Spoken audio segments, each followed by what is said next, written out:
Hello everyone, and welcome to another Mondays with Michelle video. The Forces War Records website has a new look. This video replaces my December 19th, 2022 presentation. It includes my April 24th Part 1 talk about basic searches, tagging the resources, and using the interactive Orbats maps. It also includes my May 1st Part 2 presentation about the buried treasures available through the search screen. Let's get started. So you notice if you go to the Forces War Records website, the URL up top here, you notice there are no menus at all at the top. The only way to actually bring up the menu structure is either to sign in. So the minute I sign in,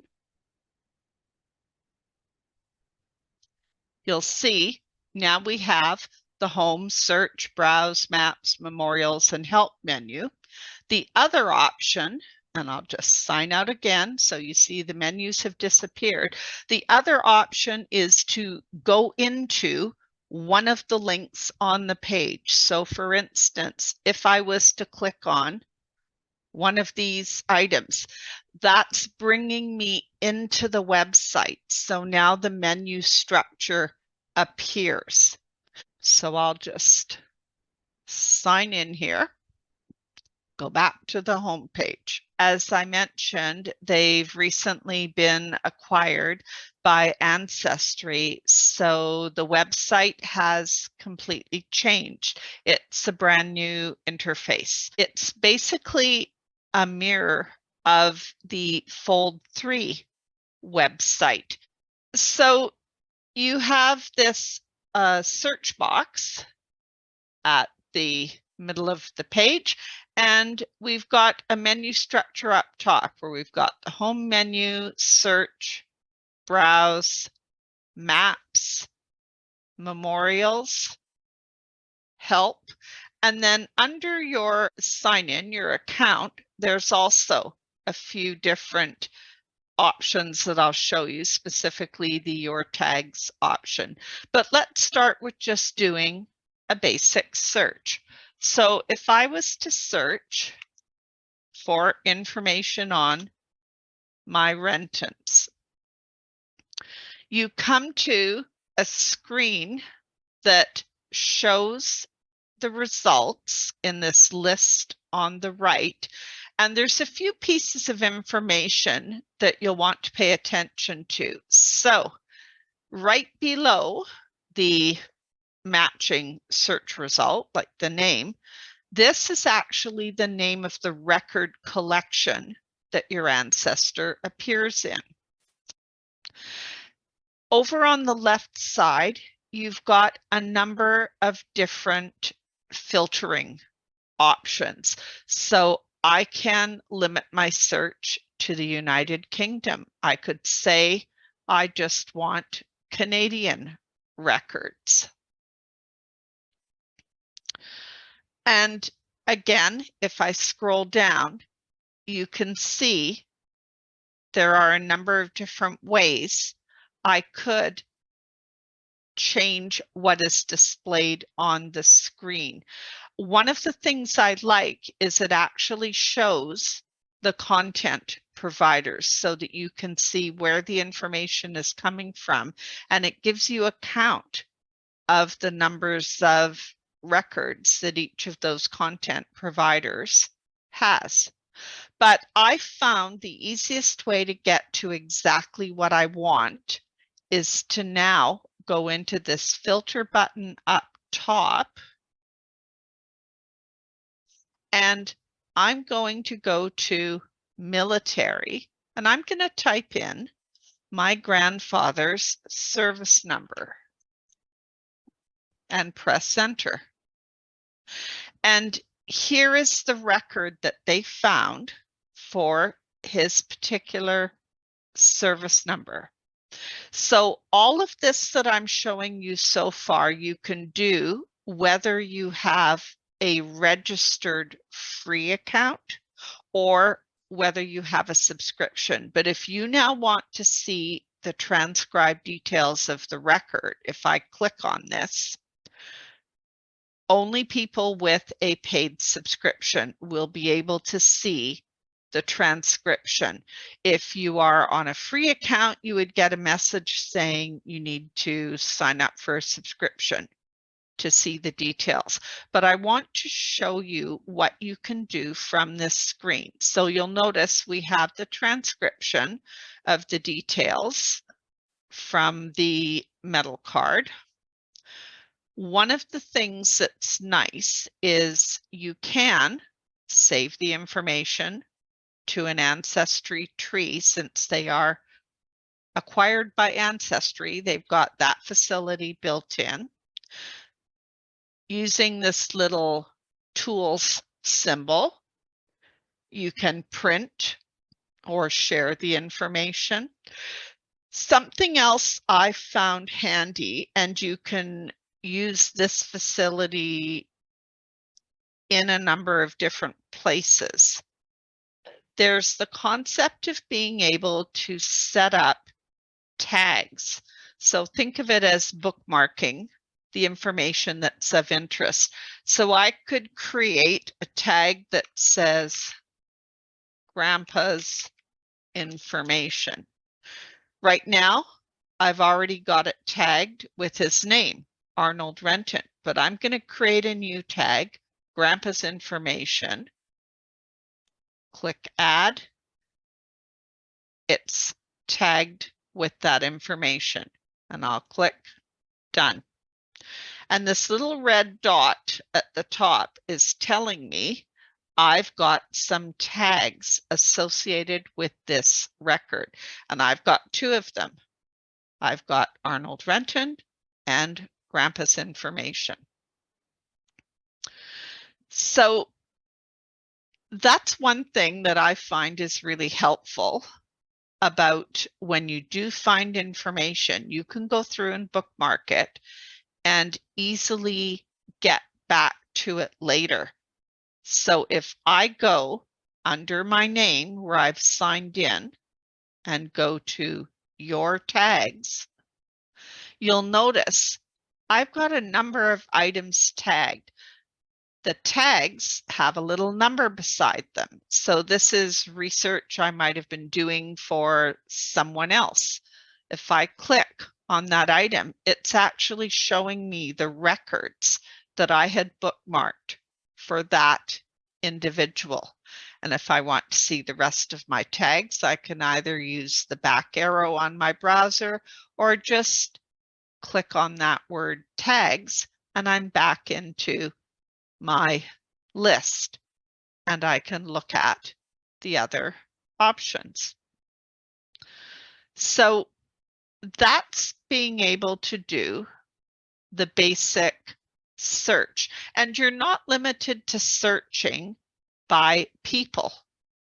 I could clear all of this. I could look for that brochure that we saw on trench trauma. And there it is. So I could open this up. It is a free document, so you can look at it even if you do not have a paid account. And under Actions, I could tag it. So I could tag this document to be background information if I wanted. So I'm going to go back. So we've looked at how to do a basic search, how to use this filter to go in and put some other specific information. And any of the search terms you've used just appear at the top here. If I wanted to limit it in some way, I can use these terms on the left, or I could add more terms from the filter. And to get rid of one of the searches, if I wanted to look at not the trench trauma, I want to look at everything for United Kingdom, I just click on the X to get rid of that one search term. So that's kind of handy. Now, something else you'll notice at the right-hand side, this says view results in browse. So right now we are in search results mode. So this would be the list of everything that matched my search. So let me type Renton again. So we're looking at a whole bunch of records that are matching Renton. If I click this view results in browse, what it's done is it's taken those results and it's now showing them by the name of the publication or collection that they're part of. So you can see the 1841 Worldwide Army Index. There are 5 records with Rentons. And if I click on this, it's showing, yep, Renton is what I was searching on. Here they are. So this gives me the ability to browse everything available for my search based on the document or the record collection. And I found that is really handy because sometimes if I'm just looking at the list of names, it may be hard to pick out which is the record I want. And a lot of times I might know based on the document type which one is going to be the right entry. So if we go back to the home menu, we've looked at search. Browse is basically taking us right back into the same place. It's bringing us to that view I just showed you. And you notice now the button at the top right is going to toggle to view the results in search. So if I typed Renton from here in browse mode, it's not giving me a list of Rentons. It's giving me a list of publications that have Renton in them with the count. If I want to see the detailed list, I switch to view results in search. So this is like a toggle to change the way you're viewing information. The other thing you can do from their homepage, you can do searches, kind of like a quick search where you can choose the country. So if we stick with United Kingdom, and you can choose one of these categories. So let's say I want Napoleonic Wars. So it's going to bring me to an information page with information about the war, so an overview. And it's going to give me, under that first overview tab, I have a search bar.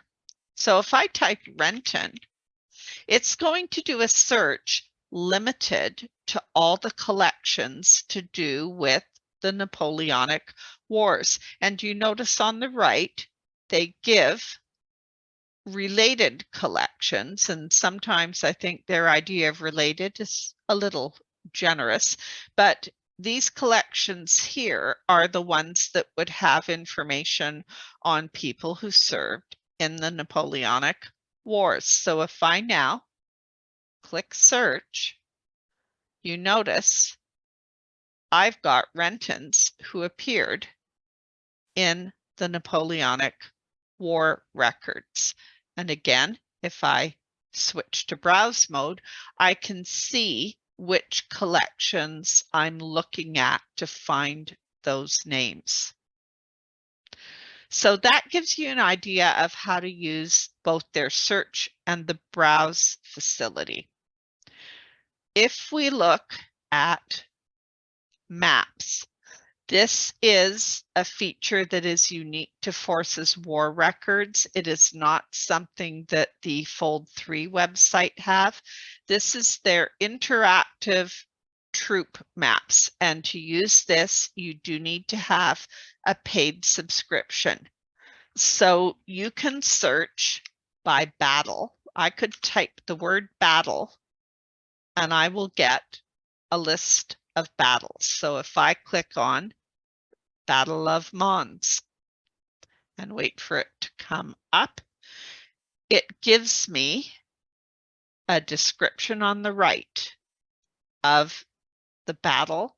It will show me the dates and give detailed descriptions of what was happening. So I can click on a date, and these little black dots, I really wish they used a color that was a little more distinct, but that little black dot is showing where the engagements were, where the fighting was occurring on a timeline. So this is August 23rd to 24th.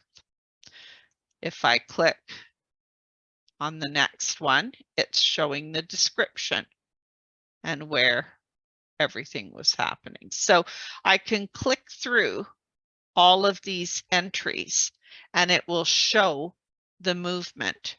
One of the things I think is unfortunate, the old website actually drew dotted lines so that on the screen you could see the path that was being taken as they went from one place to the next. Here I find it's harder to tell because you've just got these little black dots. They haven't actually connected them visually on the map, but it's still a really useful feature.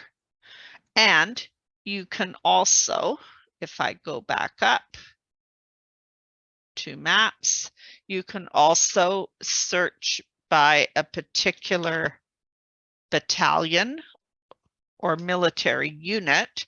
So I searched on 113th Battery.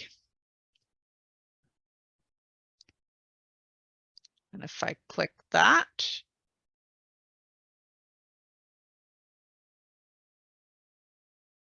so it's showing what their role was in the war.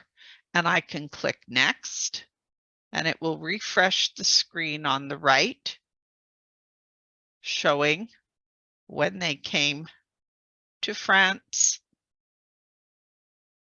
And if I click next again, it's showing how they participated in the retreat. And then they went the Battle of Étreux, the Battle of the Marne. So again, it's an interesting way to kind of trace through what was happening. So that's a nice feature if you have a paid account.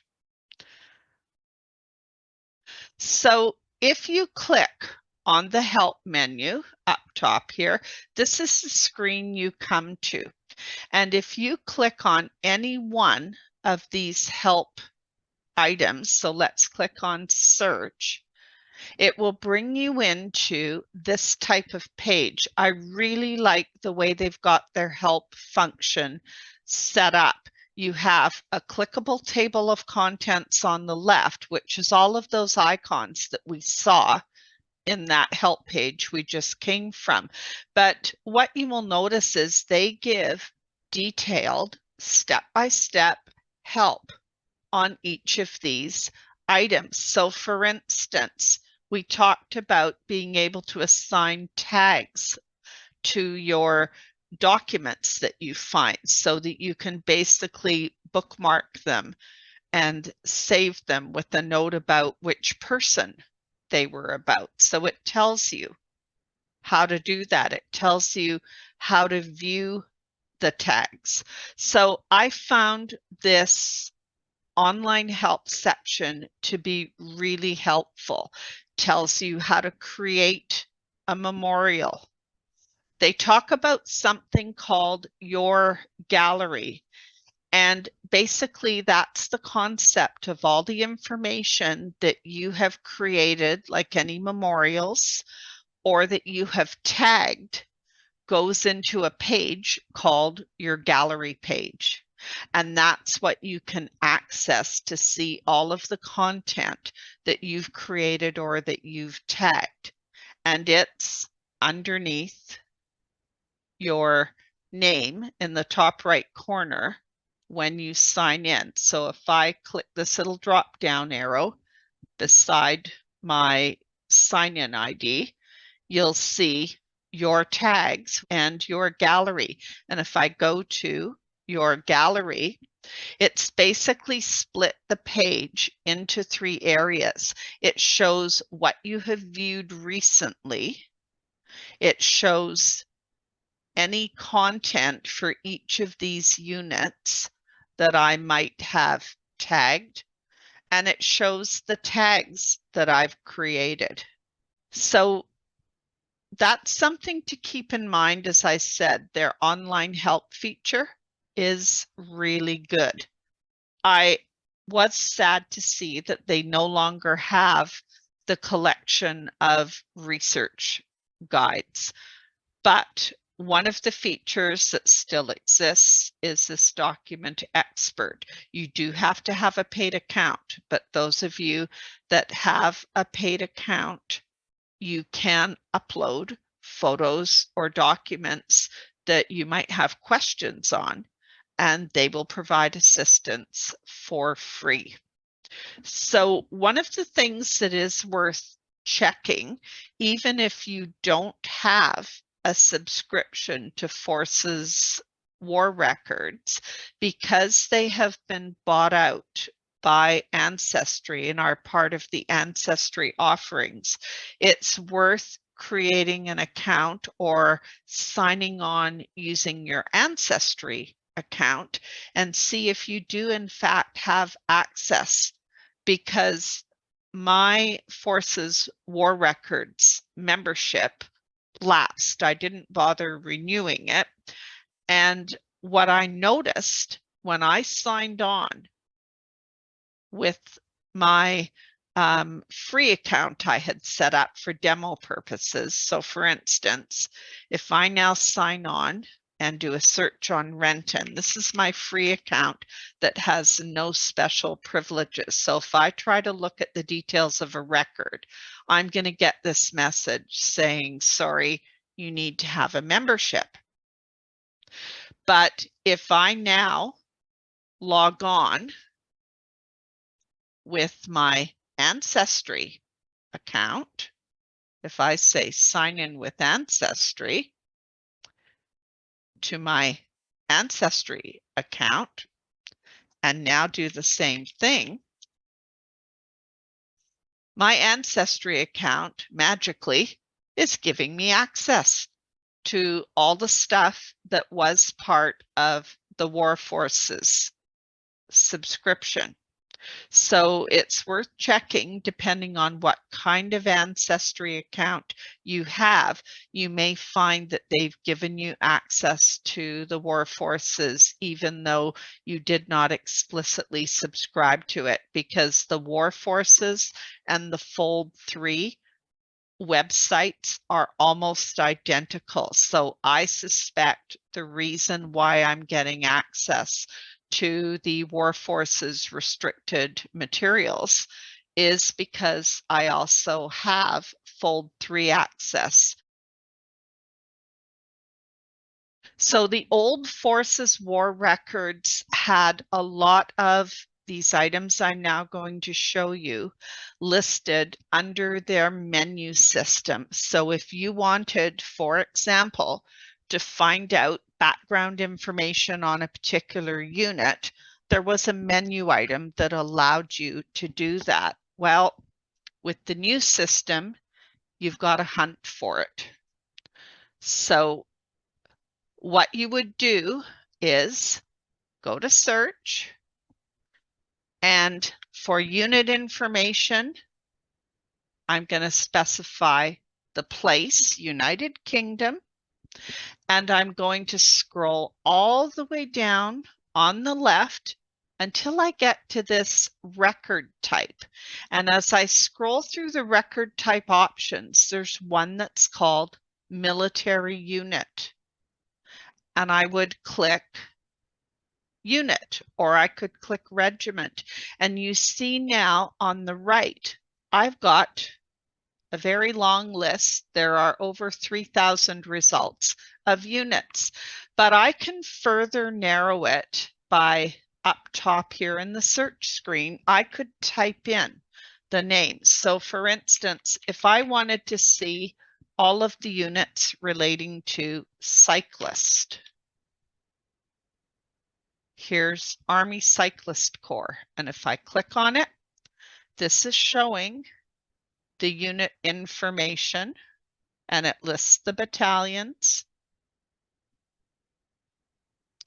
And they have a link to see the troop movements and the Orbats maps.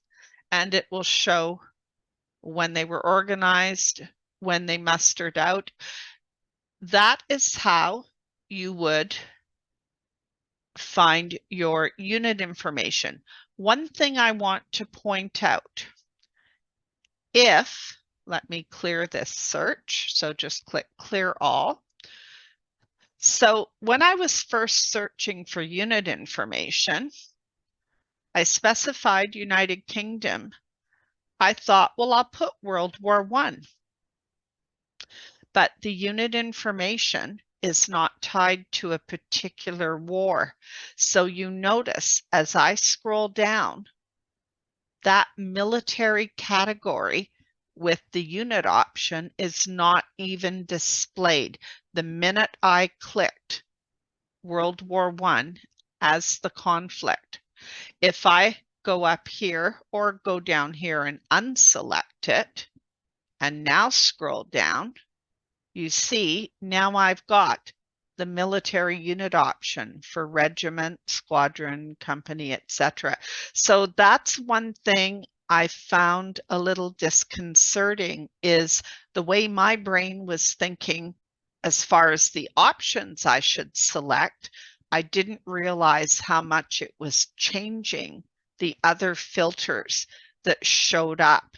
So I think that can make it a bit challenging sometimes to find the information we're looking for. So the good news for you is I'm putting all of these shortcuts in the handouts so that you'll be able to see how to locate the information.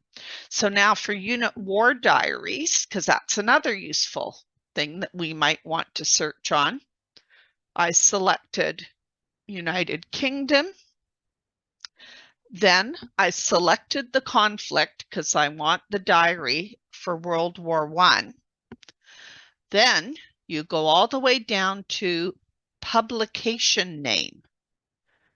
And there's far too many to see in this little small area. So you could scroll through them, but there's a lot. So I searched on War Diary, and there it is. World War I War Diaries for France. They also have the diaries for Gallipoli and Dardanelles, but I want this one here. And what we're now seeing is the war diaries for each of the units. And again, I could search to see if they have one for the cyclist companies, and then take a look at one of those entries.